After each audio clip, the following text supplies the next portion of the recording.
Welcome to Almost Alone. Tonight's episode is called After the Storm, and it explores what happens when the systems we rely on for safety simply stop working. When natural disasters hit, most people think about wind, water, and structural damage. But there's another kind of danger that emerges in the chaos, the kind that watches, waits, and knows that nobody's coming to help. These three stories come from people who survived disasters twice, once from nature and once from someone who saw opportunity in the rubble. Before we begin, if you're new here, welcome. If you've been listening for a while, I appreciate you. Either way, if these stories resonate with you, consider subscribing. It helps more people find the channel. These stories are real. They happened when entire cities went dark, and the rules everyone depended on just stopped mattering. Let's begin.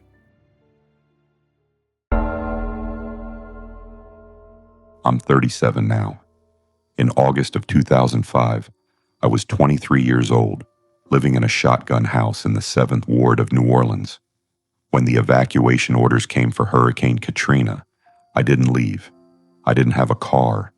I didn't have family outside the city who could come get me. And honestly, I'd ridden out storms before. I thought I'd be fine.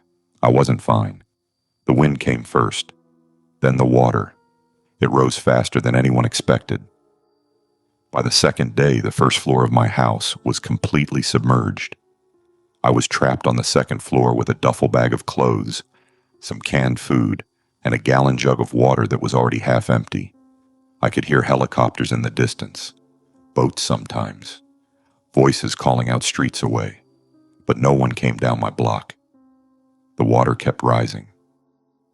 By day 3, I was standing at the window watching the water line creep up the exterior wall. Another foot, and it would reach the second floor. I didn't know what I'd do then. There was no attic access, nowhere higher to go. That's when I heard the boat engine. It was the first one I'd heard that close. I grabbed a towel and started waving it out the window, yelling as loud as I could. The boat turned toward me. It was a small aluminum fishing boat with an outboard motor. 2 men inside, both white, maybe late 30s or early 40s. One driving, one sitting in front holding a coil of rope. They pulled up beneath my window. "You need out?" the driver called up. I nodded, almost crying with relief. "All right, hang on. We'll get you." They positioned the boat below the window. The man with the rope stood up carefully and told me to climb out and lower myself down. He'd catch me. I didn't think twice. I just did it. I dropped into the boat, and he steadied me by the shoulders. I thanked them, kept thanking them. I thought they were rescuers, volunteers, good people doing what good people do in disasters. The driver nodded, barely acknowledging me, and turned the boat around. We started moving through the flooded streets. For the first few minutes, I didn't notice anything wrong. I was just relieved to be out of that house. I sat on the bench in the middle of the boat, holding my duffel bag, watching the ruined neighborhood slide past. As I settled onto the bench, I noticed a coiled rope at my feet, and next to it, a roll of duct tape. At the time, I thought it was just boat supplies. Now I know better. Then I started paying attention to where we were going. We passed a house with people on the roof. A woman and 2 kids waving at us. The men didn't slow down. "Wait," I said. "Shouldn't we?" "Boat's full," the driver said flatly. I looked around. It wasn't full. There was room for at least 2 more people. I didn't say anything. I told myself maybe they were taking me somewhere first, then coming back. Maybe there was a system I didn't understand. We kept going. After a while, I realized we were heading away from the areas where I'd heard helicopters and other boats. The water was deeper here. No rooftops visible. Just the tops of telephone poles and trees sticking out of the flood. "Where are we going?" I asked. "Evacuation point," the driver said. He didn't look at me. The other man, the one who'd helped me into the boat, turned around and looked at me for the first time since we'd started moving. You from around here? He asked. Yeah, 7th Ward. You live alone? The question felt wrong. I didn't know why, but it did. No, I lied. My boyfriend's at his family's place uptown. I'm meeting him. The man nodded slowly, still watching me. He know you're coming? Yeah. He smiled. It didn't reach his eyes. That's good. Important to have people expecting you. I felt my chest tighten.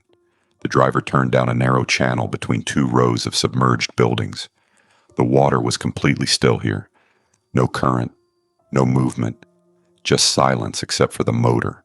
I looked around. There were no other boats, no helicopters overhead, no voices in the distance. We were alone. This doesn't look like the way to an evacuation point, I said, trying to keep my voice steady. The driver didn't respond. The other man shifted on his seat, facing me fully now. You got any family expecting you? He asked. Besides the boyfriend? I felt cold despite the heat. My mom, I said. She's in Baton Rouge. I'm supposed to call her when I get out.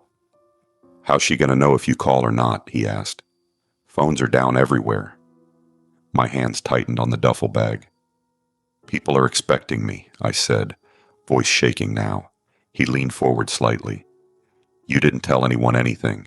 You were alone in that window. We watched you for 20 minutes. Nobody came. Nobody checked on you. My stomach dropped. That's when I realized they'd been watching me before they pulled up. The driver cut the engine. We drifted in the silence, the boat rocking gently in the still water. I looked around frantically. We were in an industrial area, warehouses, chain-link fences barely visible above the waterline. No houses, no people, nothing. Why'd you stop? I asked, hating how my voice cracked. The driver turned around for the first time and really looked at me. Your bag, he said. Let me see it. No. Let me see it. The other man stood up, making the boat rock. He reached for my duffel. I jerked it away. Don't touch me. Easy, the driver said, his tone almost soothing. We just want to see if you got anything useful. Food, medicine, batteries. We're helping people. We need supplies. I didn't believe him. I held the bag against my chest.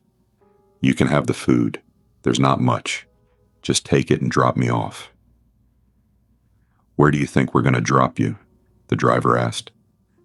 He gestured around at the flooded expanse. You see a dry spot anywhere? The other man took a step closer. The boat tilted with his weight. The driver reached under his seat and pulled out a plastic bag. He opened it and took out a laminated ID badge, the kind rescue workers wear. He held it up, showed it to me. It had someone else's photo on it, a woman's. We've picked up 4 others today, he said quietly. You know how many boats are out here? How many people? Nobody's checking credentials. Nobody's keeping lists. That's when I understood. I wasn't the first. The other man reached for my bag again, and then I heard it, in the distance, an engine. I didn't think. I just screamed. Help! Help me! I stood up, waving my arms, making the boat rock violently. The man grabbed my wrist, trying to pull me down. Shut up. Please. Over here. The driver swore and yanked the engine cord. It sputtered but didn't catch. I kept screaming, pulling against the man's grip, waving my free arm. In the distance, maybe 200 yards away, moving slowly between buildings, a flat-bottomed boat with a camouflage pattern. Military. National Guard.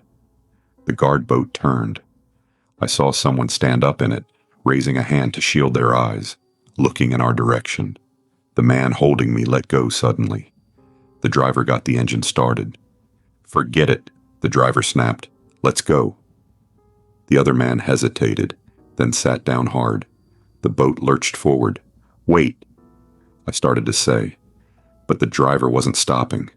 He gunned the engine, turning us sharply away from the guard boat. I looked back. The guard boat was coming toward us now, faster. The driver saw it too. He swore again, then did something I didn't expect. He slowed down near a section of roof jutting out of the water, a house that had partially collapsed, one corner still above the flood.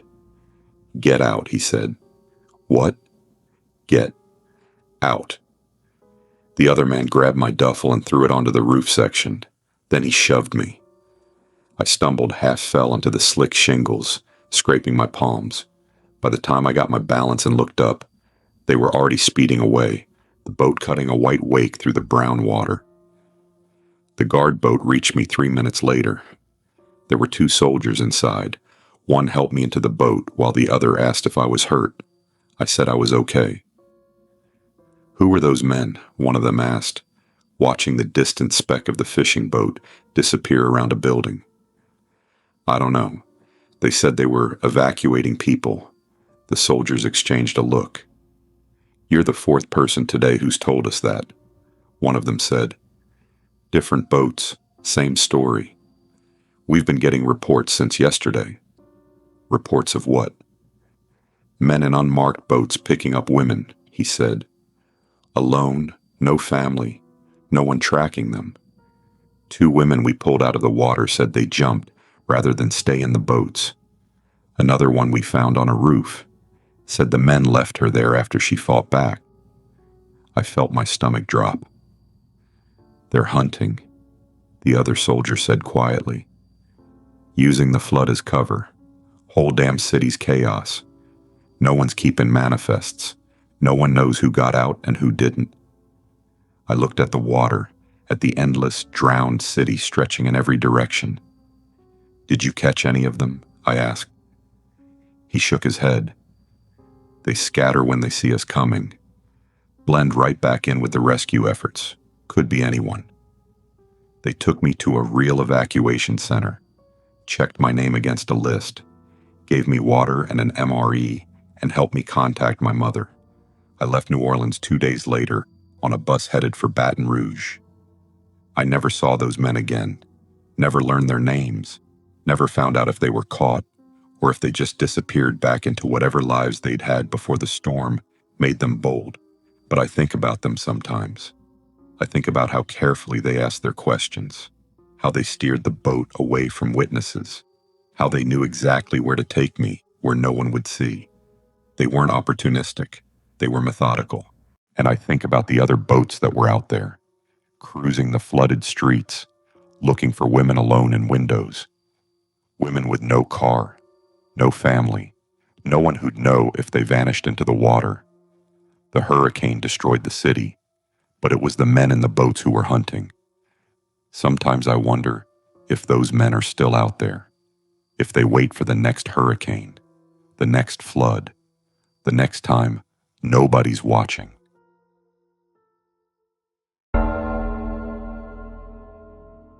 I'm 35 now. On April 27th, 2011, I was 23 years old, living in a rental house just outside Tuscaloosa, Alabama. I shared the place with a roommate, a guy I'd known since high school who worked construction and was gone most days before I even woke up. That morning, the sky looked wrong. Green-gray, heavy, like a bruise spreading across the horizon. The Weather Service had been warning about severe storms all week, but this felt different. The air was thick and still in a way that made your skin prickle. Around noon, the tornado sirens started. My roommate was at a job site 20 minutes away. I tried calling him, but the call wouldn't go through. Networks were overloaded with everyone trying to reach family at once. I did what we'd always planned. I went to the basement. Our house was old, built in the 50s, with a small unfinished basement that smelled like concrete and damp earth. I grabbed my phone, a flashlight, a battery-powered radio, and went downstairs to wait it out. The radio crackled with warnings. Tornado on the ground, moving northeast, heading toward Tuscaloosa. I sat on the bottom step and listened to the storm arrive. First the wind, then a sound I'd never heard before and hope I never hear again. Like a freight train mixed with a jet engine, so loud it felt like it was inside my skull. The house shook. I heard glass breaking upstairs. Something heavy slammed against the exterior wall. Then, just as suddenly as it started, it stopped. The silence afterward was eerie. No birds, no wind. Just a faint creaking from somewhere above me, and the steady drip of water leaking through the ceiling. I waited 5 minutes before I went upstairs. The damage was worse than I'd expected. Part of the roof was gone. The living room window had blown out, and rain was pouring in, soaking the carpet. The kitchen was relatively untouched, but the back door had been ripped off its hinges and was lying in the yard. I stepped outside carefully, avoiding debris. The neighborhood looked like a war zone. Trees down everywhere, roofs collapsed, power lines sparking in the street. The house 3 doors down was just gone. Foundation and rubble, that's all that was left. I walked toward it without thinking, some part of me needing to see if anyone was inside. I found them in what used to be their living room. I'd waved to them just 3 days ago. They'd been sitting on their porch.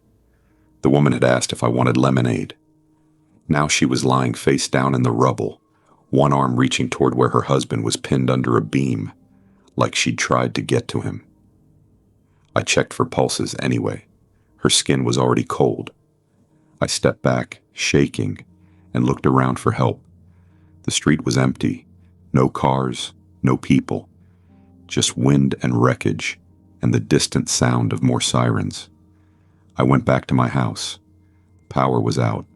My phone had no signal. The radio was still working, barely, cycling through emergency broadcasts about shelter locations and road closures. I decided to stay in the basement for the night. It was the only part of the house that felt structurally sound. Upstairs was open to the weather, and more storms were forecasted. I brought down some blankets, bottled water, and the battery radio. I sat on the concrete floor with my back against the wall and tried to process what I'd just seen. That's when I heard footsteps, upstairs, in my house. At first, I thought it was my roommate. I called out his name, no answer. The footsteps continued, slow, deliberate, moving through the rooms like someone was searching for something. "Hello?" I called again, louder this time. Still nothing. I stood up, holding the flashlight, heart pounding. I aimed the beam at the top of the basement stairs. The door was open. I'd left it that way for air circulation. The footsteps moved closer. I could hear debris crunching underfoot, the scrape of something being dragged or pushed aside. Then the footsteps stopped. Right above me, in the kitchen, directly over the basement. I heard a cabinet door open, close. Then another. Someone was going through my things. I thought about calling out again, but something stopped me. The way the person moved, methodical, unhurried, it didn't feel like someone checking on neighbors. It felt like someone who didn't expect to be interrupted. I turned off the flashlight and pressed myself against the wall in the darkest corner of the basement. The footsteps moved again, closer to the basement door. I heard the creak of the top step. Someone was coming down. A flashlight beam swept down the stairs, casting long shadows across the concrete. I held my breath, trying to make myself smaller, invisible. The beam moved slowly across the basement, over the furnace, the water heater, the stack of storage boxes in the corner. It stopped on me. For a second, neither of us moved. Then a man's voice, calm and flat. "I know you're down there. Saw you come back earlier." I didn't respond. Every muscle in my body was locked up. The voice came again, still from the top of the stairs. He wasn't descending, just standing there. "Power's out everywhere," he said, like he was making conversation. "Nobody's coming. Roads are blocked. Police are busy with bodies." He paused. I could hear him shift his weight on the top step. "You planning to stay down there long? Because I can wait. I've got nowhere to be."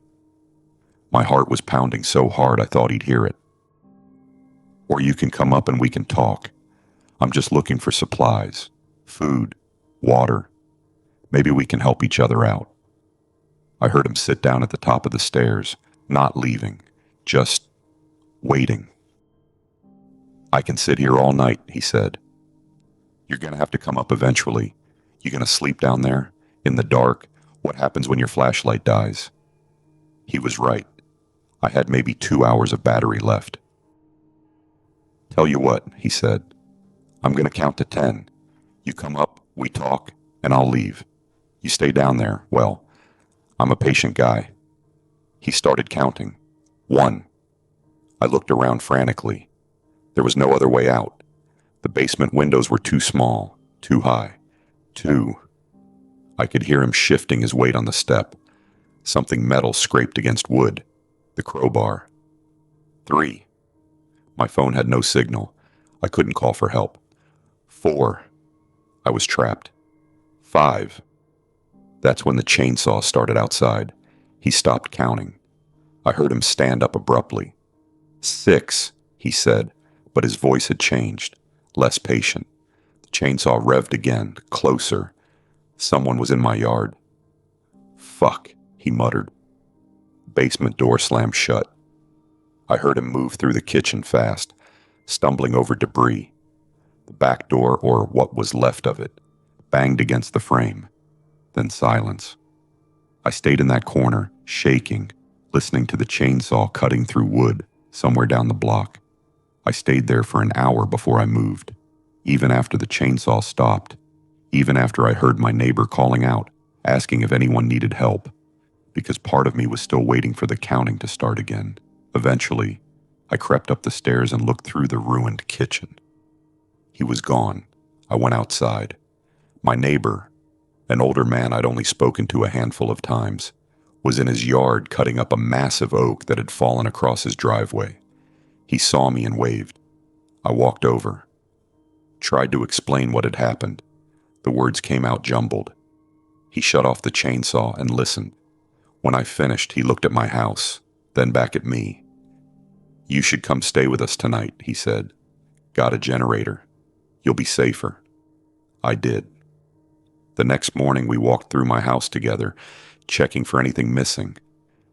As far as I could tell, nothing was gone, just moved, searched through. When we checked the basement door, there were fresh scratch marks on the frame, near the lock. He'd been testing it, seeing if he could lock me in from the outside. My neighbor called the police when the lines came back up. They took a statement, but there wasn't much they could do. Half the county was destroyed. Looting reports were coming in from everywhere. They were overwhelmed. The officer who came out told me I was lucky. He said there'd been multiple reports that week of people breaking into damaged homes, sometimes for supplies, sometimes for worse. 3 women in tornado-damaged areas reported being sexually assaulted in their homes within a week of the storms. All of them had been staying in houses alone, trying to salvage belongings or guard what was left of their property. The assailant was never caught. I asked if they thought it was the same person. The officer said they didn't know. Could be one guy, could be several. Disasters bring out opportunists. He asked if I could describe the man. I couldn't. I'd never seen him. Just heard his voice. Seen his flashlight beam. It could have been anyone. I stayed with my neighbor for 3 more days before my roommate finally got back. He'd been stranded on the other side of the county, roads washed out, no way through. When I told him what happened, he asked why I didn't call the police right away. I said I didn't have service. I said I was too scared to think straight. I said a lot of things, but the truth is, I didn't call because some part of me already knew what the officer would later confirm. It wouldn't matter. In the chaos after a disaster, people disappear. Reports go unfiled. Crimes go unsolved. And the men who do these things know that. They know that when the power's out and the roads are blocked and everyone's just trying to survive, nobody's watching. Nobody's keeping track. I moved out a month later. Couldn't stay in that house. Every time I walked past the basement door, I'd hear those footsteps, that calm, patient voice.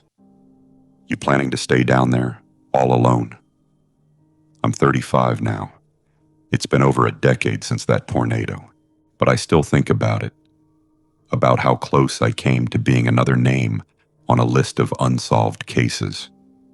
Another person who vanished in the aftermath while everyone was looking the other way. The tornado destroyed my neighborhood, but it was the man in my basement who was hunting. I drive past tornado damage sometimes, see houses with tarps on roofs, families trying to rebuild, and I always wonder who's watching them, who's waiting for them to be alone. I'm 29 now. In November of 2018, I was 23 years old, working as a receptionist at a dentist's office in Paradise, California. It was a small town, quiet, nestled in the foothills of the Sierra Nevada, the kind of place where people moved to retire and everyone knew their neighbors. On the morning of November 8th, I was sitting at the front desk scheduling appointments when someone ran past the window. Then another person, then three more. I stood up and looked outside. People were running down the street, car doors slamming, engines starting. Someone was screaming. That's when I smelled the smoke. One of the dental assistants came out of the back, phone in hand, face pale. "There's a fire. It's already in town. We need to evacuate now." I grabbed my purse and ran to my car. The streets were chaos. Cars everywhere, nobody moving, everyone trying to get out at the same time. I sat in gridlock on Skyway Road, inching forward, watching the sky turn orange behind me. Smoke was pouring over the hills, thick, black. The air tasted like ash. My car started overheating. The temperature gauge climbed into the red. I was barely moving anyway, stuck between a minivan and a pickup truck with nowhere to go. Then the engine died. I tried to restart it. Nothing. The battery was fine, but the engine wouldn't turn over. Overheated, probably. Maybe something worse. People were honking behind me. I put the car in neutral and pushed it as far to the side of the road as I could. Other cars squeezed past. Nobody stopping. I stood on the shoulder, watching the gridlock crawl forward without me, smoke rolling closer. I started walking. The evacuation center was miles away, but I didn't have another option. I stayed on the shoulder, coughing into my sleeve, eyes streaming from the smoke. I'd walked maybe half a mile when a pickup truck pulled over ahead of me. A man leaned out the window. "You need a ride?" I'd never been so grateful to hear those words in my life. "Yes, please." He pushed the passenger door open. "Get in, quick." I climbed in, pulling the door shut, coughing into my arm. The air inside the truck was cleaner. He had the AC on, windows up. I thanked him, kept thanking him. He nodded, pulling back into the slow-moving line of cars. "No problem. Where are you headed?" "The evacuation center in Chico." "Yeah, that's where everyone's going. I'll get you there." I looked at him for the first time. Mid-30s maybe. Brown hair, plain face. He was wearing a high-visibility vest over a hoodie, the kind construction workers or road crews wear. There was a radio clipped to his belt. I assumed he was with the fire department or emergency services, some kind of official volunteer. "Are you with CAL FIRE?" I asked. "Volunteer," he said, shuttling people out. That made sense. I relaxed a little, leaning back in the seat. As I put on my seatbelt, I noticed something. The passenger side door handle had been removed, just a smooth panel where it should have been. "Sorry," he said, noticing me looking. "Broken. I've been meaning to fix it." It didn't look broken. It looked intentionally removed. We drove in silence for a while. The traffic was moving, but barely, bumper to bumper, smoke everywhere. Then I noticed something. We just passed the turnoff for the main evacuation route, the road that led to Chico. "I think you missed the turn," I said. "Road's blocked," he said. "Taking a back route, it's faster." I looked out the window. We were heading away from the traffic now, onto a smaller road that led south instead of west. Are you sure? I asked. Everyone's going the other way. That's why this way's better, he said. Trust me. I wanted to trust him. I wanted to believe he knew what he was doing, but something felt wrong. I looked at the radio on his belt. It wasn't on. No static, no voices, just a cheap black walkie-talkie. Screen dark. I looked at the high-vis vest. No logo, no agency markings, just a generic reflective vest you could buy at any hardware store. What part of the fire department are you with? I asked, trying to keep my voice casual. He didn't answer right away. I'm not with the fire department, he said finally. I said I'm a volunteer, just helping out. My chest tightened. I think I should get out here, I said. I'll catch another ride. We're almost there. No, really, I need to get out. I reached for the door handle. It was locked. I pulled again. Still locked. The child safety lock was engaged. Unlock the door, I said. He didn't respond, just kept driving. We were on a narrow 2-lane road now, trees on both sides, no other cars in sight. The smoke was thinner here. We'd driven away from the worst of the fire, but we'd also driven away from everyone else. I looked at the road sign as we passed it. State Route 191, heading south. Away from Chico, away from the evacuation centers, toward Oroville, toward the lake, toward nothing but empty hills and Forest Service roads where no one would be today because they were all running from the fire. This isn't right, I said. He glanced at me in the rearview mirror. You ever been to the Thermalito Afterbay? I had. Once. It was remote, surrounded by nothing but scrubland and dirt access roads. Why? I asked. Just curious, he said. Pretty area. Real quiet, especially on a day like today when everyone's gone. Let me out, I said louder this time. Relax, he said, glancing at me. You're safe. I'm getting you out of the fire zone. This isn't the way to Chico. I know a better route. Unlock the door, now. His jaw tightened. He didn't unlock it. I looked at my phone. No signal. We were too far from town, too deep into the rural areas. I tried the window. He'd disabled the controls on the passenger side. You need to calm down, he said. His voice was harder now. You're panicking. The fire's making you irrational. Pull over and let me out or I'll break the window. He laughed. Not a nervous laugh, a condescending one. With what? I looked around the cab frantically. Nothing. No tools. No heavy objects. My hands were shaking. I forced myself to think. Then I had an idea. I pulled out my phone and held it to my ear. Hey, I said into the dead phone. Yeah, I got a ride. The man's eyes flicked to the rearview mirror. I'm okay. We're heading to Chico. At least that's what he said. His jaw tightened. Can you see me on the tracker? I said into the phone. What road does it show? I watched his face in the mirror, watched him thinking. Yeah, that's weird, I continued. We're not on the main route. We're on 191, heading south. I saw his hand tighten on the wheel. He's wearing a safety vest, high-vis, orange. Driving what is this, a Toyota? Ford, he said quietly. Ford, I repeated into the phone.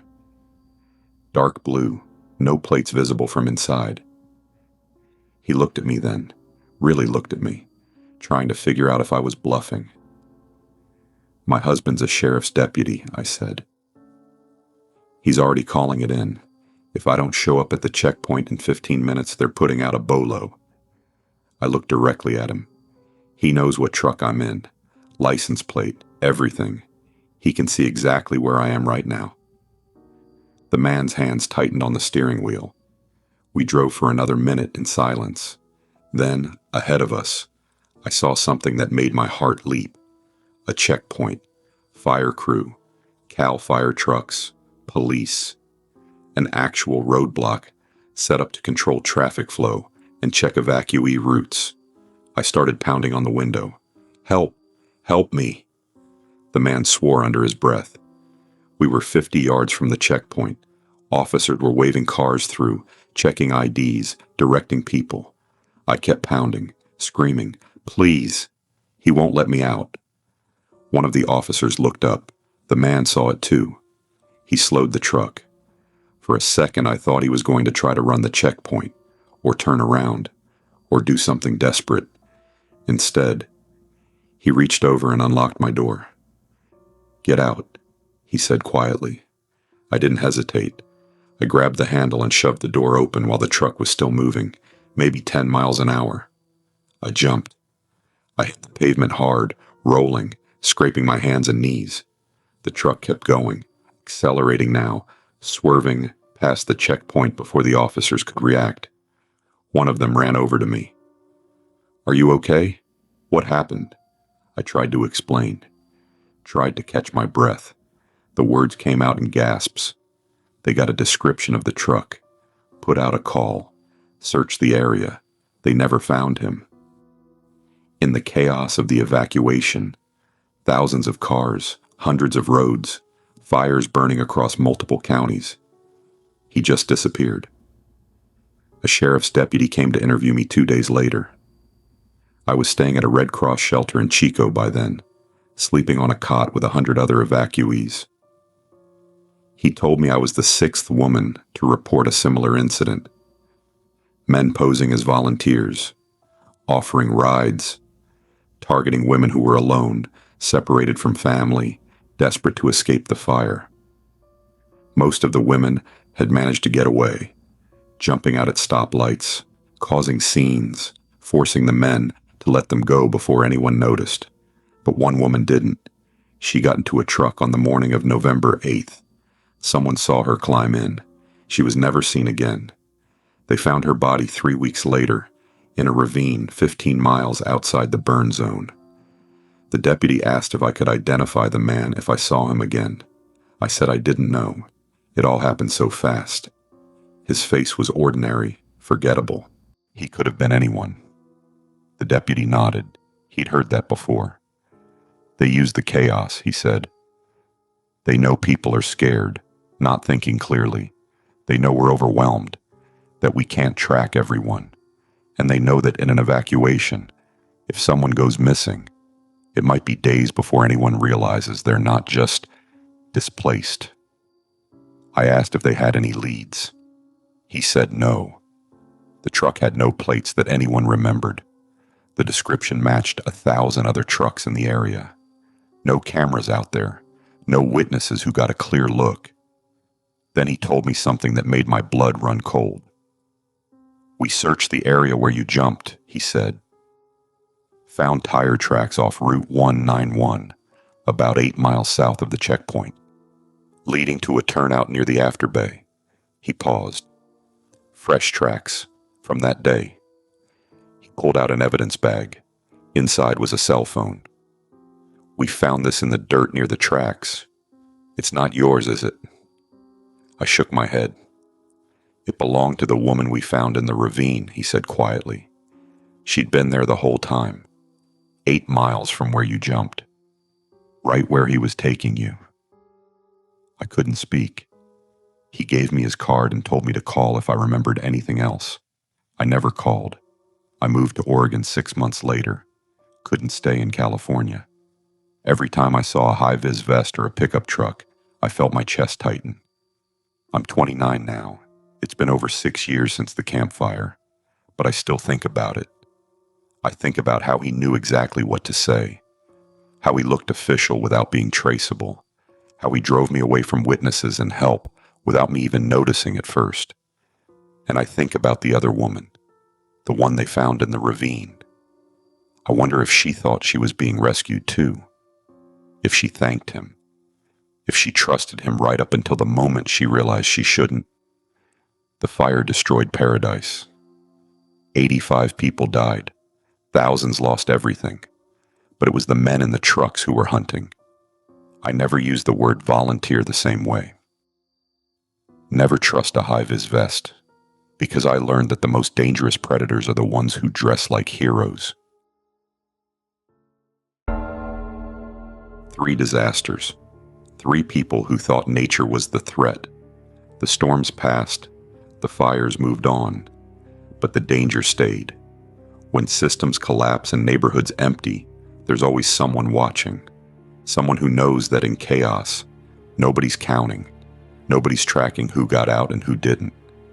If you've had an experience that still haunts you, something that happened when you thought you were safe, you can share it through the link in the description.